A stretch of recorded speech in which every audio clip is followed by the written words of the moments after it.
विस्फोटक न्यूज के प्रायोजक हैं Red Pro real estate developers. Droupadi Murmu होंगी देश की 15वीं राष्ट्रपति। राष्ट्रपति चुनाव में एनडीए की उम्मीदवार द्रौपदी मुर्मू ने विपक्षी उम्मीदवार यशवंत सिन्हा को करीब 3 लाख वोटों से शिकस्त दी।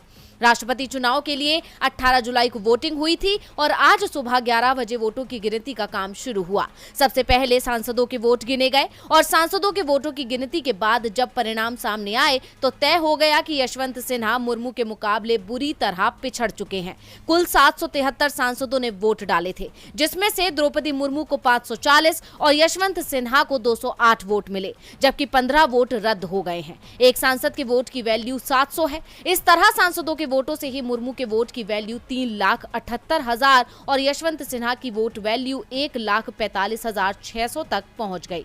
सांसदों के वोटों की गिनती के बाद विधायकों के वोटों की काउंटिंग हुई। अंग्रेजी वर्णमाला के अनुसार राज्यों की मतपेटियां खोली गईं। सबसे पहले असम, अरुणाचल प्रदेश, आंध्र प्रदेश, बिहार, छत्तीसगढ़, गोवा के विधायकों के वोट गिने गए और दूसरे राउंड में भी मुर्मू ने यशवंत सिन्हा पर अपनी बढ़त को मजबूत करना जारी रखा और अंतिम परिणाम तक सिन्हा मुर्मू के करीब तक नहीं पहुंच सके। मुर्मू की जीत जैसे ही तय दिखाई दी, उनकी सुरक्षा बढ़ा दी गई। अब मुर्मू के शपथ ग्रहण की तैयारियां भी शुरू हो गई हैं। मुर्मू 25 जुलाई को राष्ट्रपति पद की शपथ लेंगी। उन्हें देश के सीजेआई एनवी रमन शपथ दिलाएंगे। वो देश की पहली आदिवासी राष्ट्रपति होंगी। मुर्मू दूसरी महिला होंगी जो देश की राष्ट्रपति बनेगी। इससे पहले प्रतिभा पाटिल देश की राष्ट्रपति बनी थी। वो 2007 से 2012 तक देश की राष्ट्रपति रही हैं। चुनाव परिणामों के रुझान आने के साथ ही द्रौपदी मुर्मू के गांव में जश्न शुरू हो गया था। लोग ढोल नगाड़ों और पारंपरिक वाद्य यंत्रों के जरिए मुर्मू की जीत के आधिकारिक ऐलान का इंतजार कर रहे थे। बीजेपी कार्यकर्ताओं ने भी मुर्मू के जीत का जमकर जश्न मनाया।